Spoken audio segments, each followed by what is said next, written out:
Welcome to the Anti-Architect Podcast. I am your host, Christian Giordano. As president and owner of the design firm Mancini Duffy, I am driven by a quest for learning and radically changing the industry.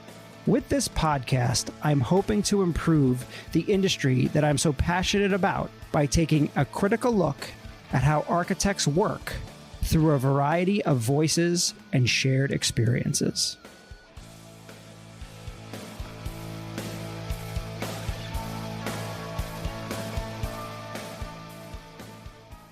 Hello, Anti-Architect Podcast listeners. I'm excited to have Lise Bornstein, AIA, as my guest on the Anti-Architect Podcast. Lise is joining us from Los Angeles via Zoom today. Lise joined KFA Architecture in 2001 and became a partner in 2016, significantly influencing the firm with her artistic and community-centered approach.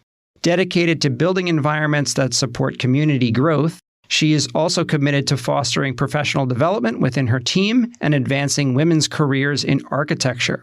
At KFA, Lise oversees business growth, project design, office culture, while focusing on mentoring the career paths of the firm's 75 employees. In her architecture design role, she is focused on strong design concepts. She has managed projects such as campus master plans with complex entitlement packages, multiple funding sources, and significant community outreach. Lisa's education background includes a Bachelor of Environmental Design and Architecture from North Carolina State University and a Master of Architecture from Southern California Institute of Architecture, or as we call it, SciArc. I'm definitely going to ask about that later.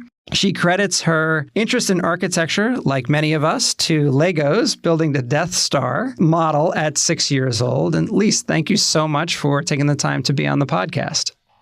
Thank you so much for having me. So in researching, KFA Architecture and yourself, your firm's strong cultural commitment really stood out to me. And it's something you can sense from your firm's website from the second you go on it, the way that sort of everybody's, it's very similar to ours actually, which is why I think it stood out to me, sort of very personal. Each employee is there. There's a picture of you. It looks like you're dancing in the rain. And culture is something that I deeply value in my own company. And I've learned that it extends beyond just like social gatherings and team parties and drinking. I mean, all those definitely have their place. But it's also about having a clear vision for the future and ensuring that, every team member has a career path and they're known and valued as to what they do, what they want to do, and whether that's through, design projects or initiatives or embracing, entrepreneurialism, something like that. How have you developed such a strong culture at KFA? Honestly, it was inherited and we're just building upon it. So I found KFA, I think it was mentioned in the bio, but I found KFA literally through a paper ad in the LA Times. And it was one of three I circled and I had no idea what I was getting into. But when I went to the interview and did the walkthrough afterwards, it was owned at that time by Barbara and Wade, our founding partners. And I saw women in leadership everywhere and people were talking to each other. And I knew right then I wanted to be there. And so I feel like our culture is really based in these values that were started. And Wade would usually say it's the golden rule, do unto others as you would like to do unto yourself. And I feel like I thrive there. I never was voted most likely to succeed. And I'm an introvert and I'm socially awkward and all these kinds of things. But I found at KFA a place where I could be me and where I could find my voice.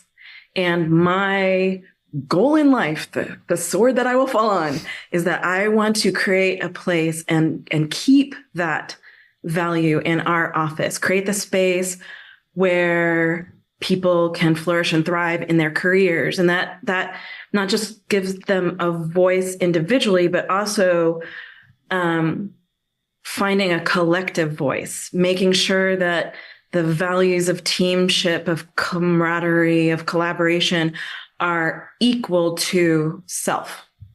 Wow, that's great. So how are you going about maintaining that culture, since it was, inherited in a sense, but keeping it relevant and fresh? So it actually is, it's a broad spectrum. It's never one thing. And so I'm in charge of hiring in the office, and hiring is always an important thing. We can have the most fantastic candidate sitting in front of us, but if we don't feel like it's going to be a good fit, that doesn't, we're not going to move forward, because our team is, the collective team is more important than an individual. And we do that also through mentoring. And mentoring comes in so many different scales. We have a mentoring program where we have one-on-one mentoring, and you get a mentor every 6 months, and you can re-up with that one or switch. And we develop a program specifically for that person. What are your interests? What are your career goals? But what are your outside career goals? How can we help you, get introduced to somebody, or what interests you? Because if people aren't engaged with their profession, or they're even extracurriculars, it's meaningless. It's just checking a box. That's when you talked in the beginning, what I was hearing a lot of is what I've seen in seminars of how to be marketers and how to create a wonderful HR and everything. And I feel like it's just checking a box. We have a happy hour. We have a, we'll go on a lunch together and stuff. And that, I feel like that's checking a box, and without the foundation, it doesn't work. And so we look not only through our mentorship program, but also in our studios. Our studios were born from our origin. So when I started at KFA, I think we had 22 people, and we grew at one point to 83. And you can't manage 83 the way you do 22, but we still wanted that one-to-one, a homeroom. We call it mom and pop. And so we created studios. Studios are not based in projects. They're not based in a project typology.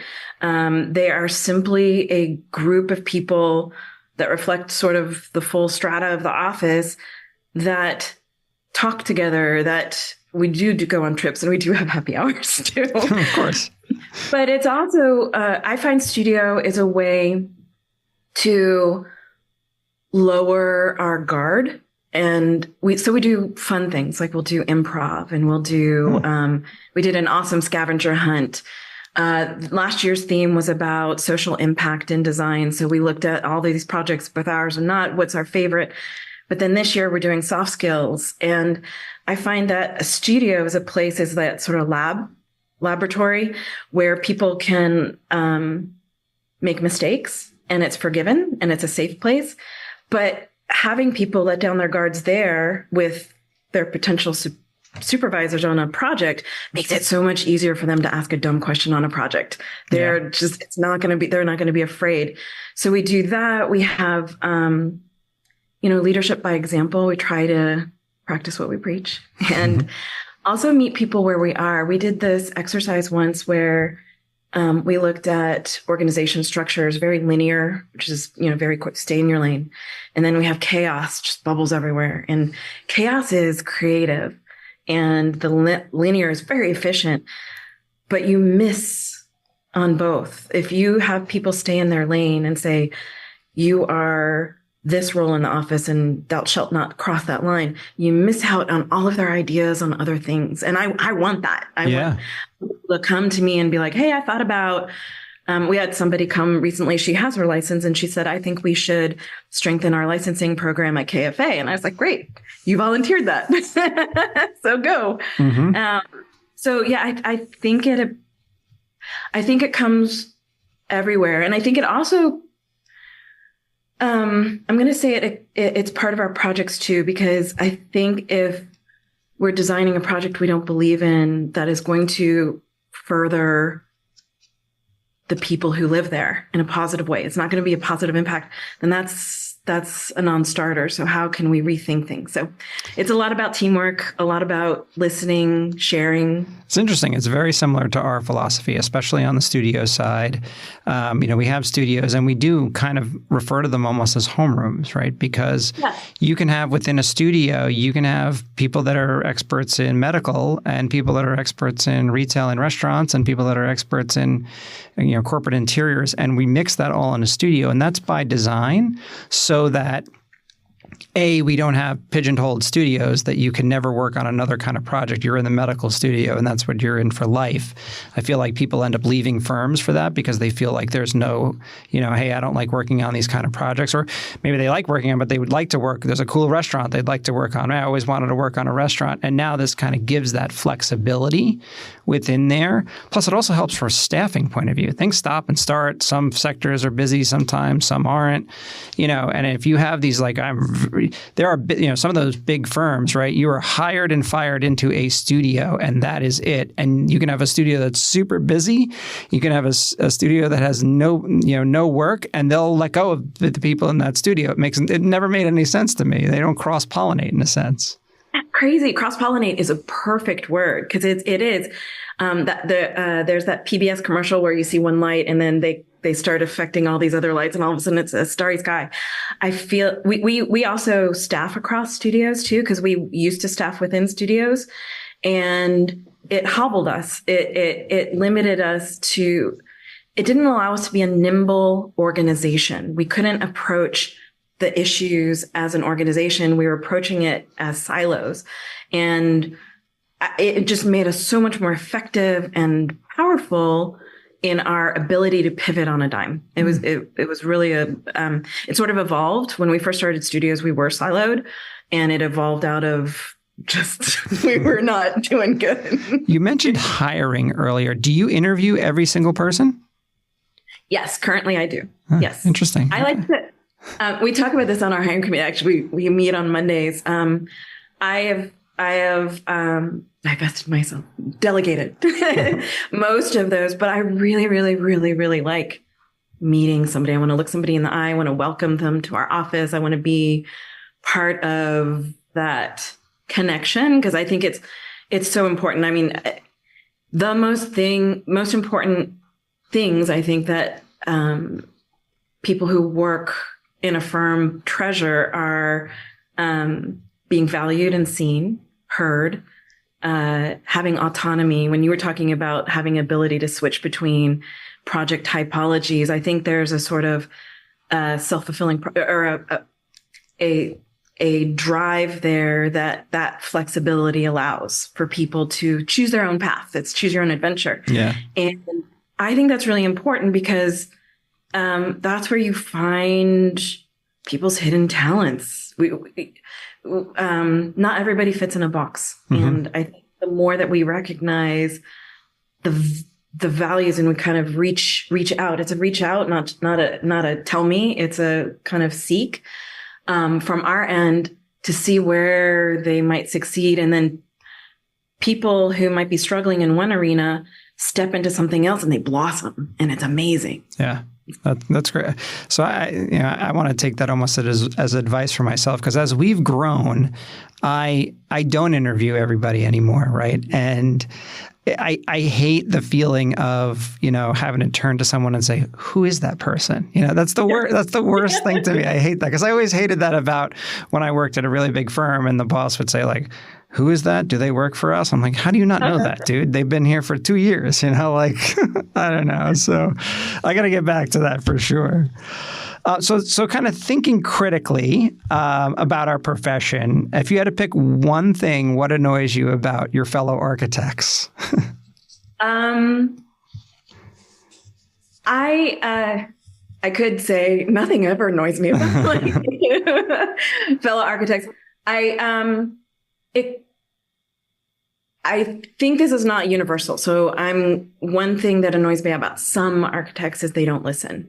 I think it's really, and that's a blanket sort of holistic listen to the neighborhood, listen to their client, listen to what the feedback they're getting, that it is so much about what their vision is, what I, and there's no we in that. And that is where I feel people get lost. And it's not a perfect world, and we all have an I and an id and an ego. I like that. That I don't know, that vision that they don't listen to the community or the place, right? Which is that's a really interesting answer. Because you're right. You'll look at things and think like, what was the thought process here, right? Is it just this person's own personal ego, or you never know. You never know what the client wanted or all that sort of thing. That's really interesting. What are your biggest frustrations with the architecture industry in general, just in terms of whether it's getting projects done or things like that? First of all, I loved my education process. I think that the profession, I think education really solves for how we as architects problem solve. And I know for a fact that judges love having us on our juries because they're juries because they like our problem solving abilities. So there's that education that we get to creatively solve within constraints.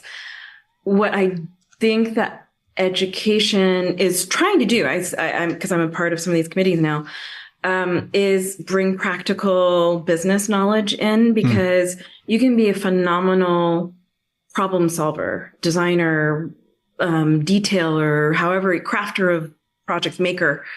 But if you don't know how to market, if you don't know if your soft skills are lacking, which is actually why we're doing that in studio this year.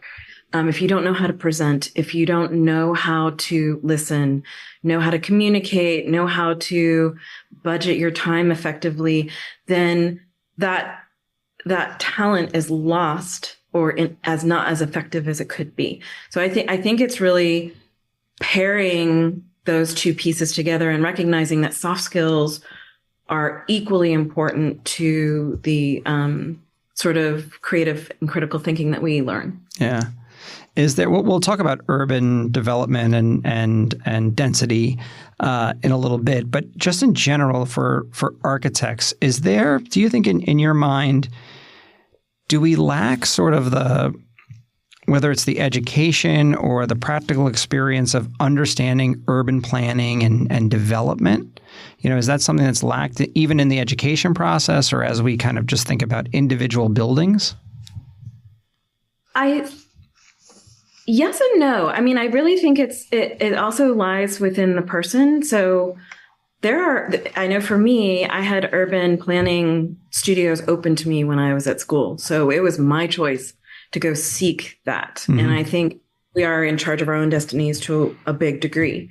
I think and this goes to the mentorship piece, I think it really is firm-based. A lot of firms say, okay, you can do this, go do this one little item piece or this one skill set.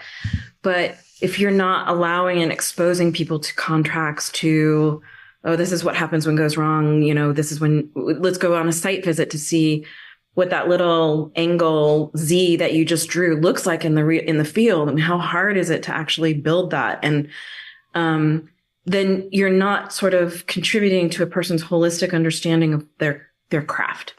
And so I'm going to be hedgy in my answer in that, because I think it's both based with an individual, but it's also the profession needs to, and it's at the firm level personally, that really needs to engage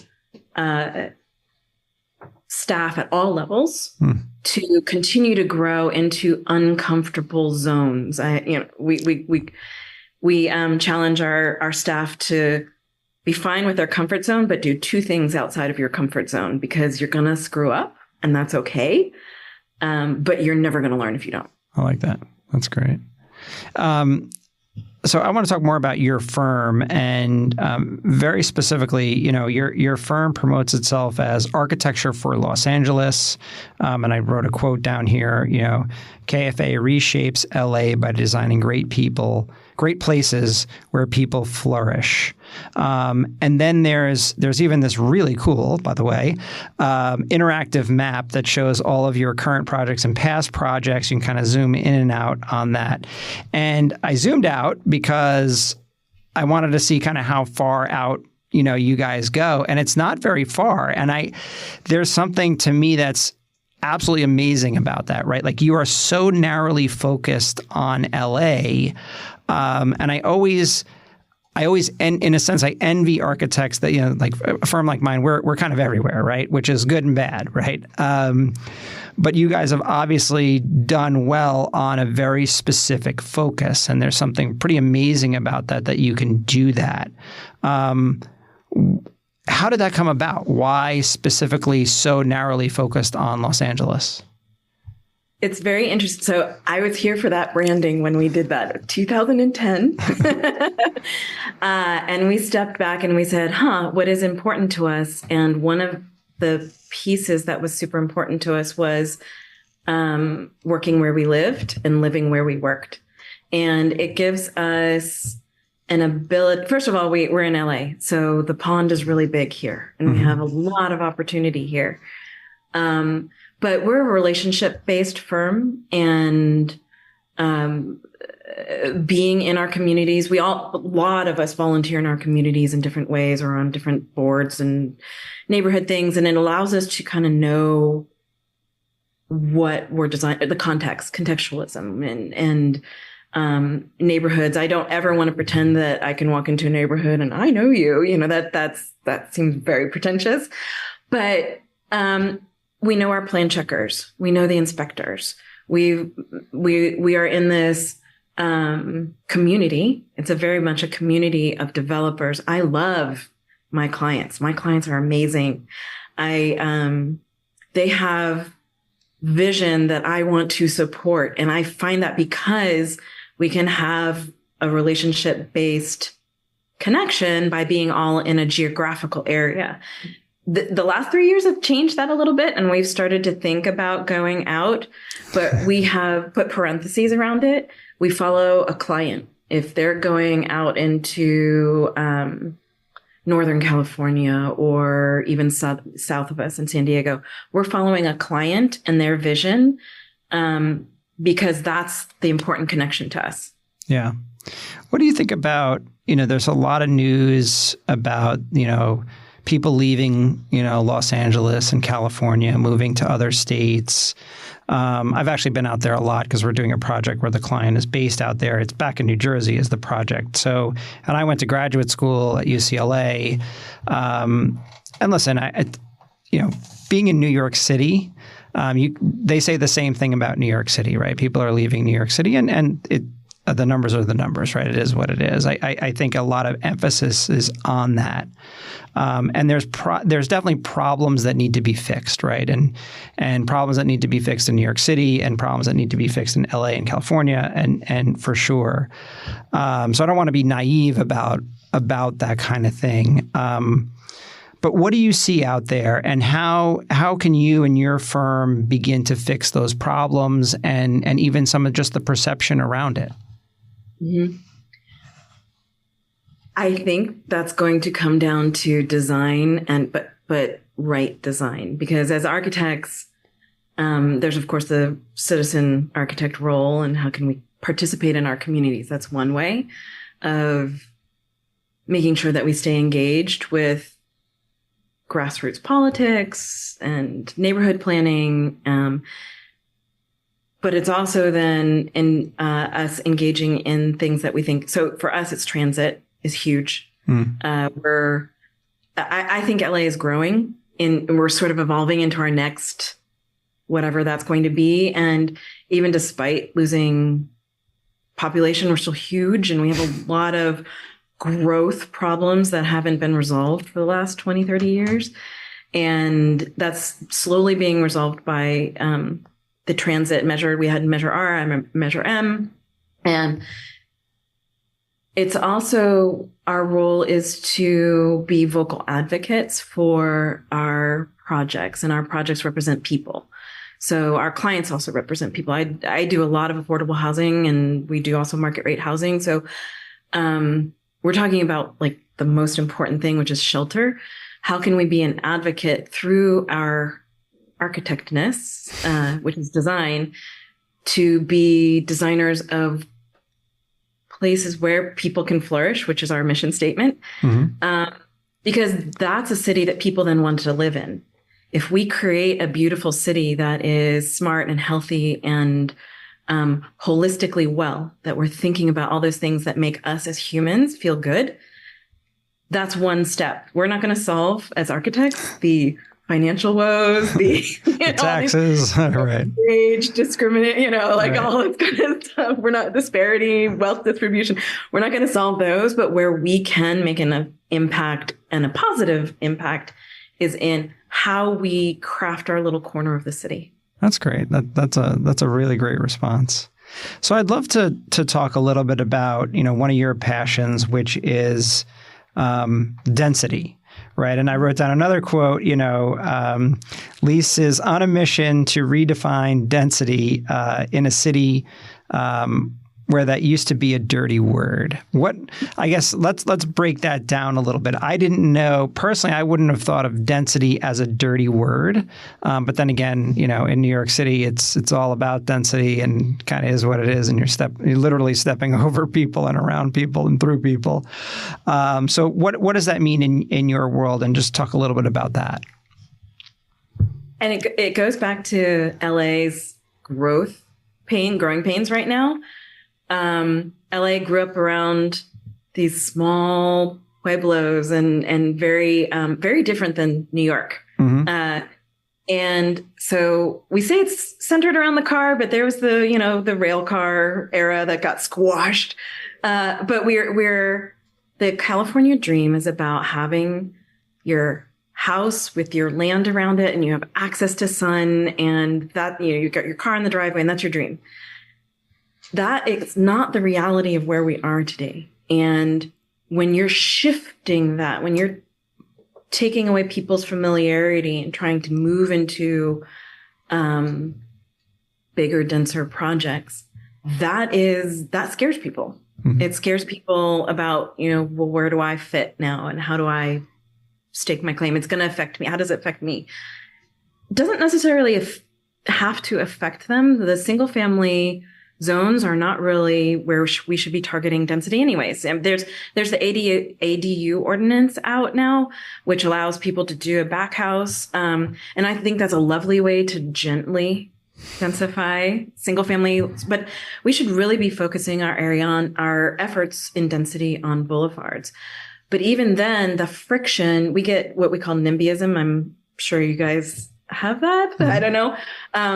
Because we get a lot of, what's the parking going to be like? We don't want those people in our area. Even renters are those people. And, we don't, it's going to be way too crowded, because I think the idea of density is that we're going to have a sea of people and you're never going to be able to park, and it's going to hover over you and destroy your way of life. But they don't recognize that it's actually creating a better world by giving people a place to call their home. And actually, and using our boulevard, I'm going to go back to the boulevards. The boulevards are this amazing infrastructure that we have in our city that is so underutilized. If you look at it, we have parking lots along this, one-story buildings as far as you can see. And we can make up a lot of ground and do smart density and have the best of both worlds, still preserve the California dream, mm-hmm. but while allowing other people to have their share of the California dream. So, yeah.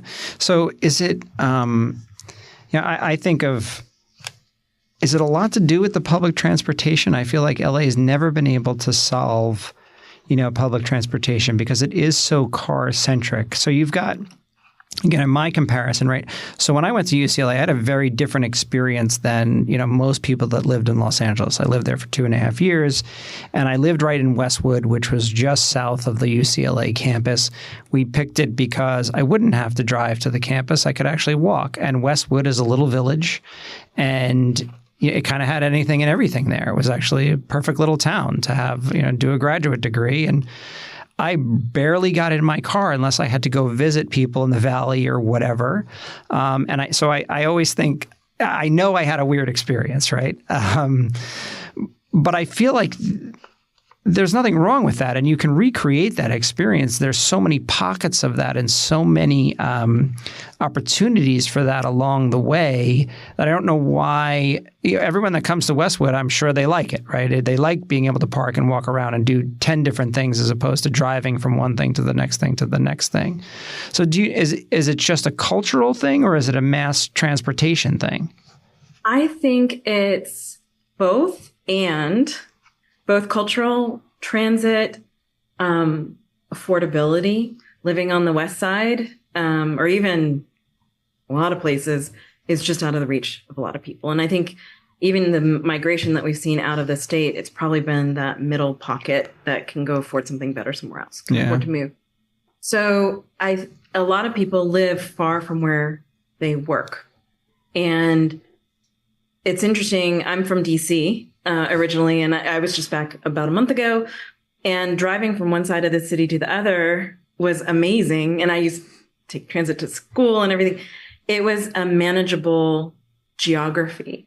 And LA, when you look at its just massiveness, it has a huge hill to climb on connection through its just sheer size.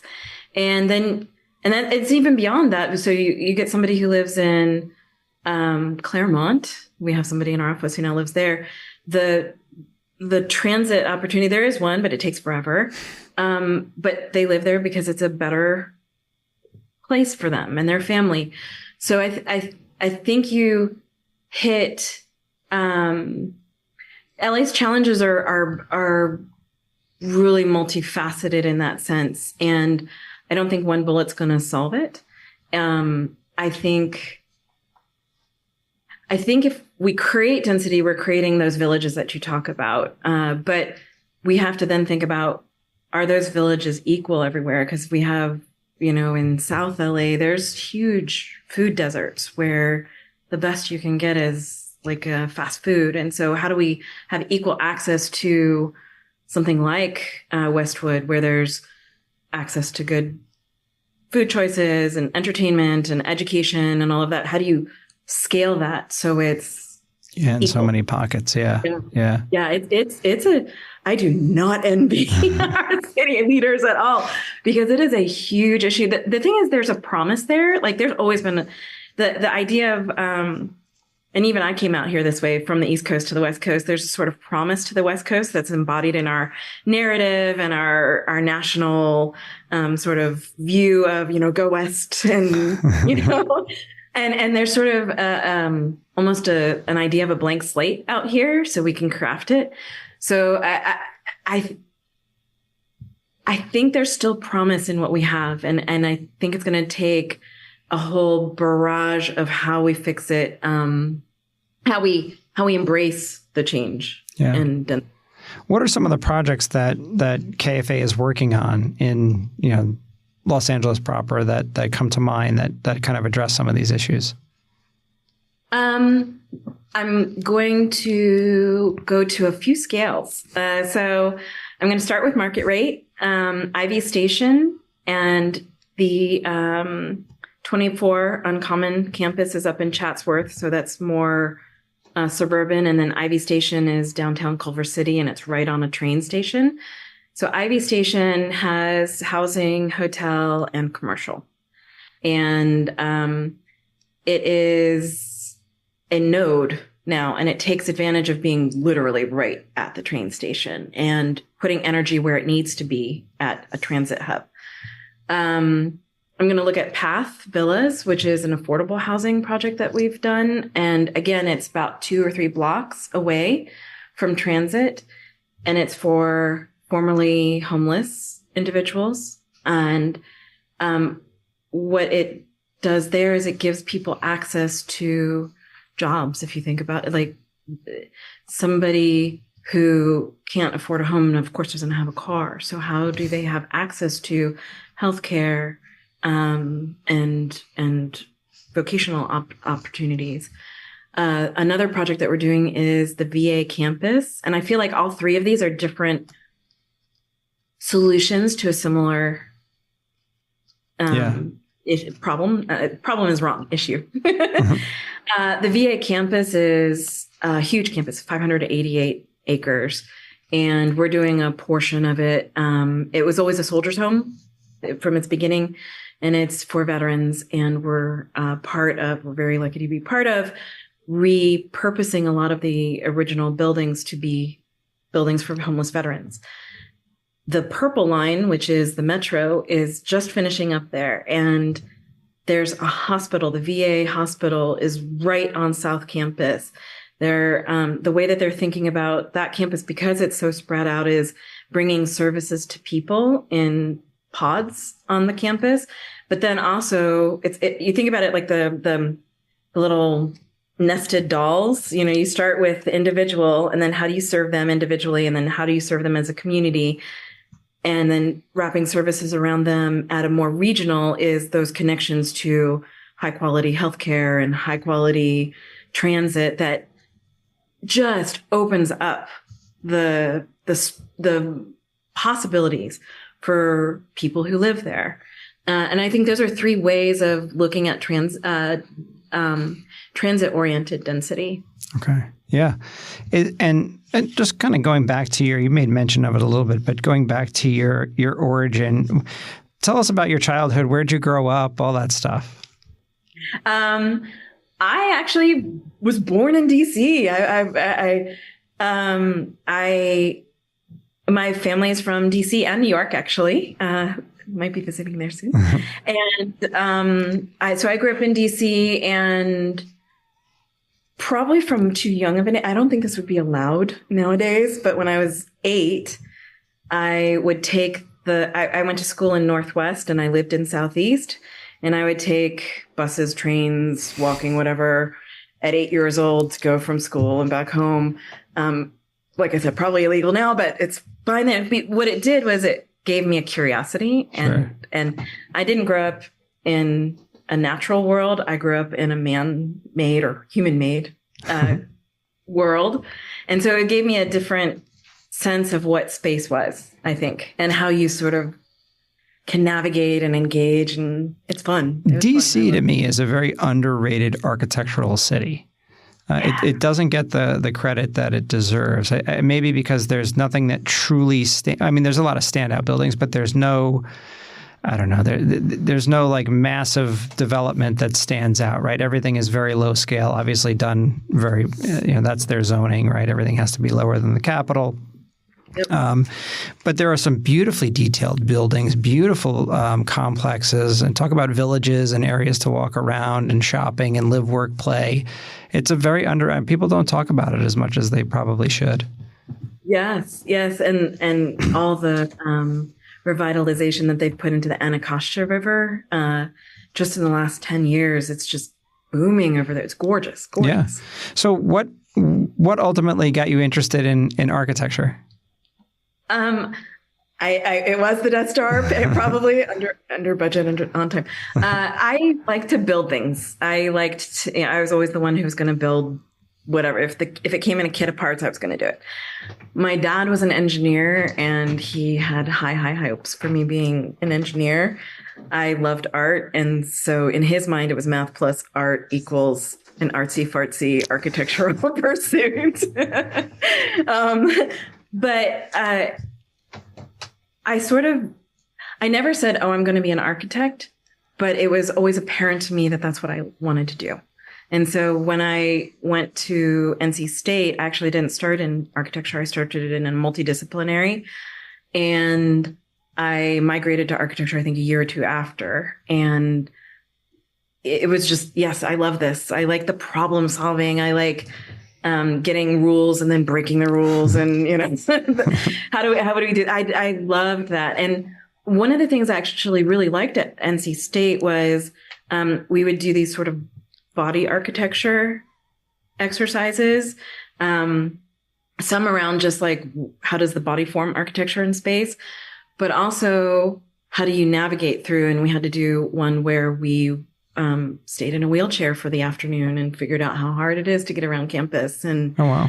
It's equal is not equal, Yeah. And so it was good to see things from multiple views. So Wow. that I knew that's where I wanted to be. And so ultimately you end up at SciArc. Yes. And that's what brought you to LA? I loaded everything in my car, pre-cell phones, by the way. And I drove out here on Route 40 and landed at SciArc. And SciArc at that time was in Playa Vista, which is now got a lot of buildings in it. But back then it was just warehouses and a Home Depot. And Baywatch. Baywatch was across the street. So it was a very different shift in education. Like NC State was structured and it's 150 it's old school, although very enlightened. And then SciArc was very much like, you're in your warehouse, have fun, see you in a day.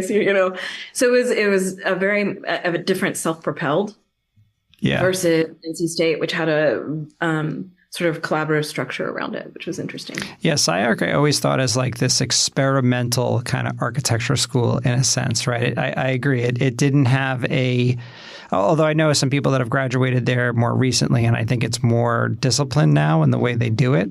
But back in the day, it certainly was hey, experiment, be cool, be different, deconstructivism kind of stuff. Very much so. It was Wild West. That's pretty cool. And I love that you answered an LA Times ad to get your job and that you're still there. I've told this story on the podcast before, but my first job, I actually picked up the Yellow Pages. And the first number I called was A, and this guy, Robert Adler, who I've had out on the podcast recently, and I called and said, hey, I'm looking for an architecture job. And he said, okay, cool, because I need to hire people. And that was that, right? I mean, it's crazy how these things work out.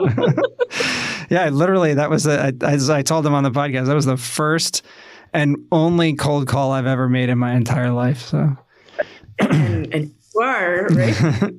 So I'd love to talk a little bit about your firm. And, your firm is 75 people and over 50% are women. And I think that's actually beating us as far as our percentages. We're creeping up there. As a father of two daughters, it's particularly important to me. Why is it important to you all? And how do you maintain that in kind of everything you do? It's interesting. So I mentioned earlier when I interviewed, it was shocking to me to see women especially in leadership. Mm-hmm. And I feel now it's the norm, and of course it should be. And I think we are incredibly, we benefit from, again, the structure that Barbara and Wade set up. So Barbara did a lot of the hiring, and she's a woman. And I think that having a voice at the table, I think then puts that point of view at the table as well, and sort of naturally evolves over time that becomes part of the culture and part of the expectation. So we never try to hire. We don't look male versus female. In fact, sometimes we question, are we hiring too many women? But most of our hiring team is female, and recently got challenged, hey, should we have a guy on the team? Because it should have some male representation. Because I really think it's who's at the table is crafting just through who you are, is crafting the way that the firm moves forward. So yeah, I know I'm speaking around this a little bit, but yeah, I think it was because when I started there, it was about 50-50 women too. And it just, of course, it's going to be that way. Yeah. I see challenges. Now, I can't, I've had other people talk about how they feel at other firms where they're not valued. And I think I'm going to go back into, if the people in leadership represent the diversity that you want, you will have the diversity that you want. And it's sort of intrinsic in how things get done.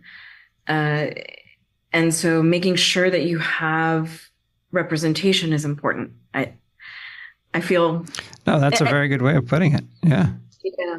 Yeah, absolutely. And one thing that is hard is also not hard, we have to be aware of is that sometimes we're the only women on the team. I know I've been the only woman on a team multiple times when we talk to the bigger development team.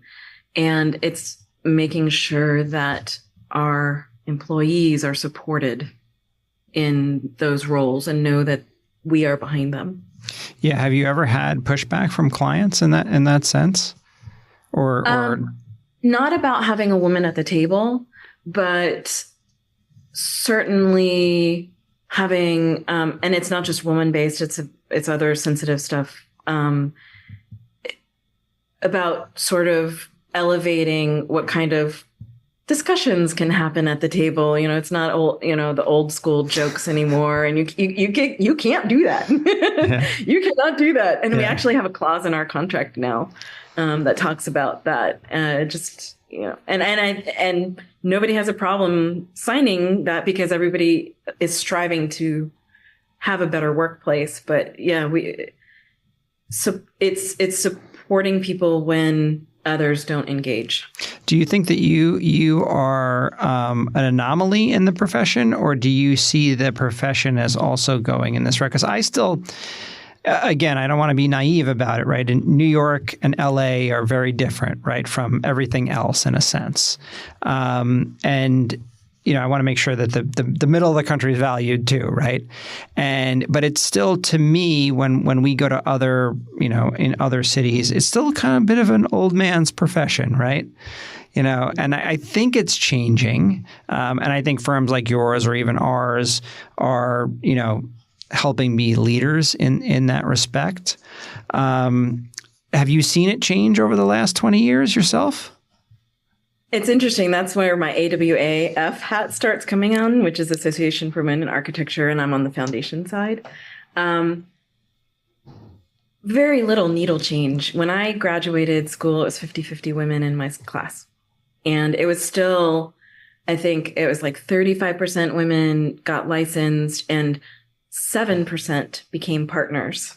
And those are not representative of even what we had in school. So we're losing people along the way.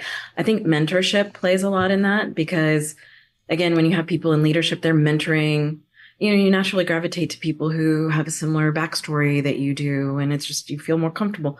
So it's making sure that people are getting mentored up into those positions. But it is changing, but it's not changing fast enough.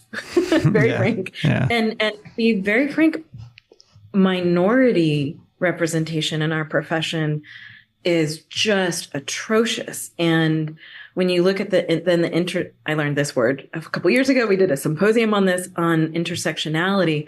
When you start looking at those intersections of women and then minority or, even senior people, it just, we do not represent our cities. Yeah, no, absolutely. I agree. I've had a bunch of guests on the podcast in the past talking about this too, and what the consensus seemed to be on a lot of that was getting more people involved early on in the profession, in middle school, exposing people to the profession of architecture, and even silly things like you don't have to be a mathematician to be an architect. Everyone always says that, oh, you must be great at math. I'm terrible at math. What are you talking about?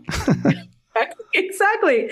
Yeah. Having little girls and boys see themselves as being able to be that. Yeah. It's one of the programs that we opened in the AAWAF just recently. We're building it right now, is a partnership program.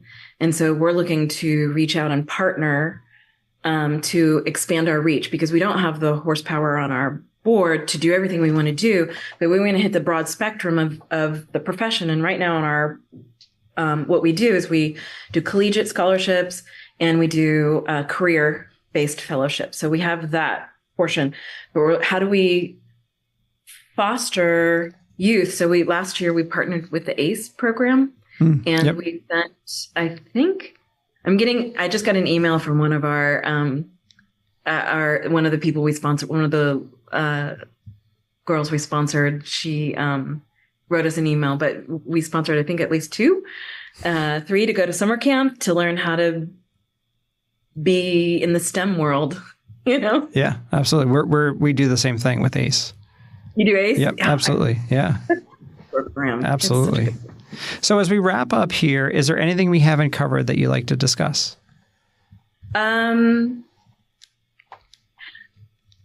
Just a little bit on the why. I'm going to go a little bit to density, I think. Sure. And it goes to LA specifically, and it touches, I would say, in our roles as women in architecture, as Los Angelinos, and it's really important that we recognize the humanness in our architecture, not necessarily always the form of our architecture. And I think as we build out our cities to be lovable and livable spaces, we as architects, that's our most important role, is to make sure that we are listening and being an advocate for the human experience in our cities. Well, Lise, I can't thank you enough for being my guest here on the Anti-Architect podcast. Thank you for everything you're doing in the industry, and specifically what you and your firm are doing in LA. It's fascinating work, and you're really setting really high standards, which is awesome to see. Thank you so much for having me today. This has been lovely. Oh, we're welcome. Thanks for coming on. So to learn more about Lise Bornstein, you can visit her on LinkedIn. She has a LinkedIn profile. And to see more about KFA Architects, check out kfaLosAngeles.com. Well, thank you again. I really appreciate it. Thank you.